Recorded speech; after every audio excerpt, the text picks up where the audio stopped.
Falando de Família, com Bárbara Cidral. Apoio Cultural, com Tecido Estúdio Colaborativo.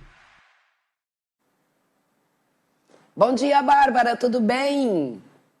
Bom dia, Jomara, tudo ótimo, e você? Tudo certo, graças a Deus. Bárbara, estou curiosíssima sobre o nosso tema de hoje. Eu te vi animada aqui com o tema. Explica tudo direitinho aí pra gente, Bárbara, porque olha, eu tô amando esse nosso quadro aqui. Como eu tenho aprendido coisas, hein?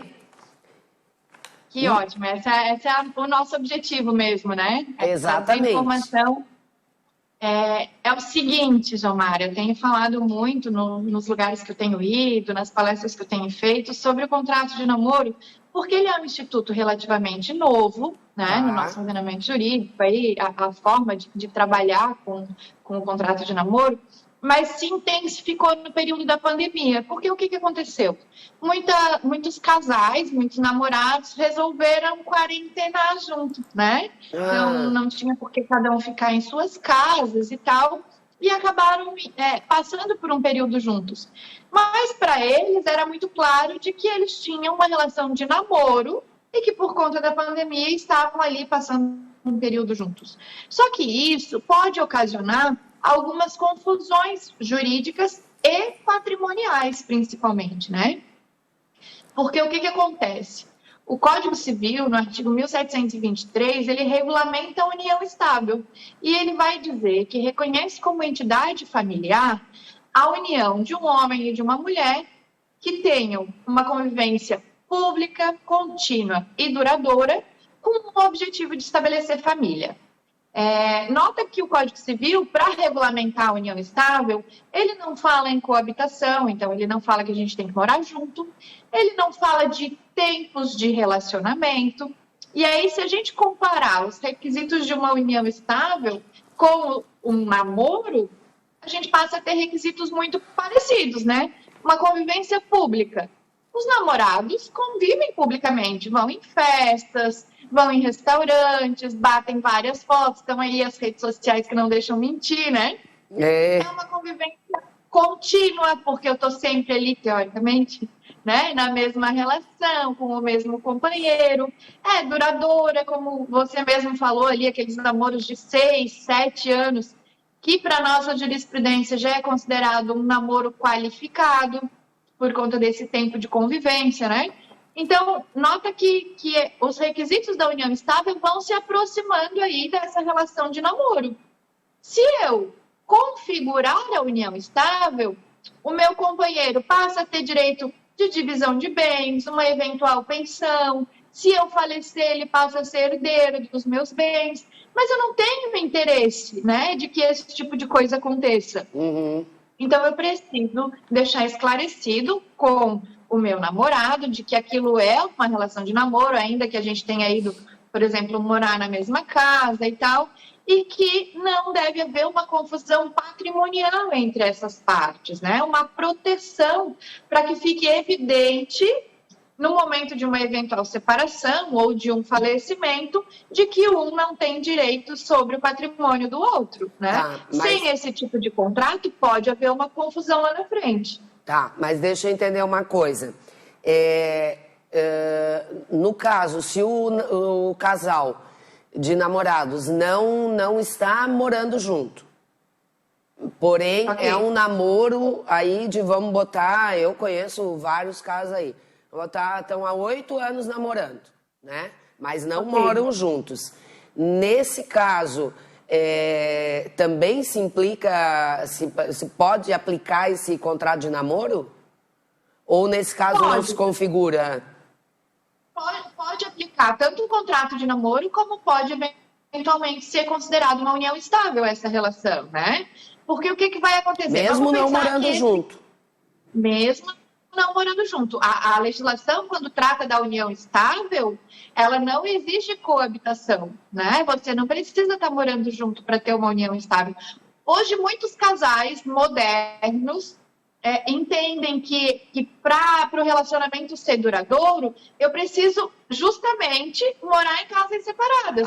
Então, eu já atendi alguns casais aqui no escritório, Jomara, em que eles casaram, ficou no contrato deles, de união estável, na escritura pública, de que eles estavam configurando a união, porém eles iam morar em casas separadas, no mesmo bairro, em condomínios vizinhos, mas ele com a mania dele de limpeza, ela com a mania dela de bagunça, eles formaram a família deles desse jeito, né? Ai, Bárbara! Eu queria entrevistar esse casal, porque assim, para mim isso é a evolução da humanidade. Porque é exatamente nesse tipo de casamento que eu boto fé. Eu acho perfeito, eu acho assim, maravilhoso, né? Eu posso verificar se eles teriam disponibilidade, né? Então... Mas, assim, eles são muito reservados nesse sentido, porque existe um preconceito muito grande, né, Jomara? De que, casou, tem que morar junto, tem que ter filhinho, cachorrinho. Exatamente. É uma coisa cultural, gente, mas assim, hoje eu tenho muito claro isso pra mim, e eu sempre converso isso com as minhas amigas, enfim. Pra mim isso é muito claro na minha cabeça, mas é construído pela experiência de vida que eu tenho, né? Então, assim, eu vivi tudo de bom e de ruim que um casamento tem. Então, eu escolhi pra mim que se eu voltar a ter alguma relação assim mais, né? Que entre aí nessas situações aí, cada um na sua casinha. E ponto final, porque eu sou cheia de mania e eu não tô afim. Eu já tenho as minhas manias, eu não tô afim de acumular a mania dos outros. Eu acho isso maravilhoso. De cada um na sua casinha, Jomara, pode trazer uma confusão patrimonial, né? Então vamos pensar assim, não tem a mesma casa, mas um é beneficiário no plano de saúde do outro, né? Porque a minha empresa não tem plano de saúde, a do meu namorado tem. Então a gente vai ali, faz uma declaraçãozinha e um é beneficiário no plano de saúde. Faz um plano de celular juntos, né? De internet. Coloca como dependente lá no cartão de crédito, faz um seguro de vida, coloca como beneficiário, né, em caso de falecimento. Então, notem que eu estou criando, porque, novamente, ali, os requisitos da união estável, né? Convivência pública, que o namoro também tem, convivência contínua, que o namoro também tem, duradoura, que o namoro também tem. A diferença principal de namoro e união estável é o objetivo de constituir família, né? Quando você está namorando, apesar de você ter o desejo e tal, de eventualmente casar com aquela pessoa, ter filhos e tal, isso pode não estar configurado naquele momento da relação, né?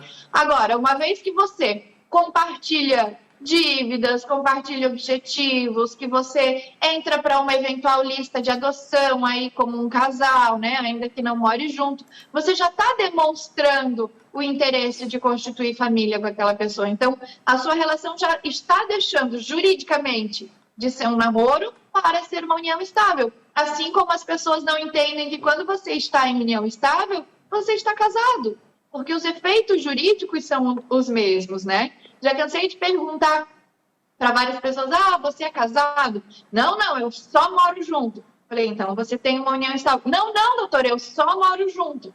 Você tem uma união estável. Você não precisa fazer uma escritura pública de união estável, não precisa registrar em cartório para que ela seja configurada. Então, esses impactos jurídicos acontecem independente da nossa vontade. E aí, num eventual processo, você vai ter que comprovar boa-fé ou má fé naquela relação. Ou seja, o casamento é só para quem quer casar mesmo, né? Porque quem quer oficializar com toda a pompa e circunstância. Com toda a pompa, com tudo como manda o figurino, né? Porque a união estável e o casamento é a mesma coisa. Quando você casa, você escolhe o seu regime de bens, você escolhe a forma com que você quer regulamentar aquela sua relação. Agora, hoje, juridicamente, é uma mera formalidade, porque se você viver em união estável, você não precisa, né, da regulamentação do casamento. E mais do que isso, a união estável, ela já gera a necessidade de fazer, no momento da separação, né, uma dissolução de união estável. Assim como você teria que fazer o divórcio se fosse casado, na união estável você tem que fazer a dissolução. Eu fiz a dissolução da união estável. Gente, viram só como é que é, né? A gente acha que, tá ali namorando, né? Não vai dar nada e hoje em dia não escapa nada, né, Bárbara? Não tem jeito. A gente fala, você quer conhecer uma pessoa, separa dela, né?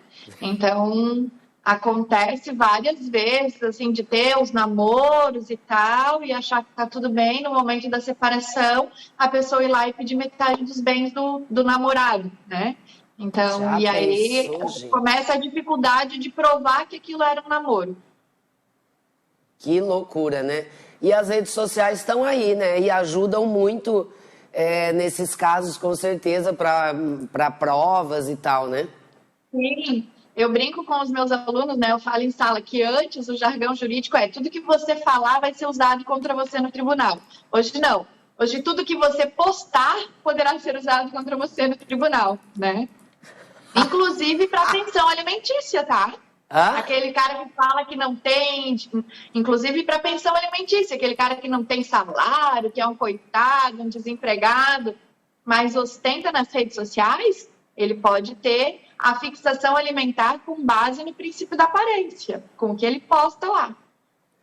Estão perguntando aqui, Jô, o contrato de namoro, ele é nulo ou anulável pela justiça? Ele pode ser anulável se identificada alguma irregularidade no momento da formalização, né?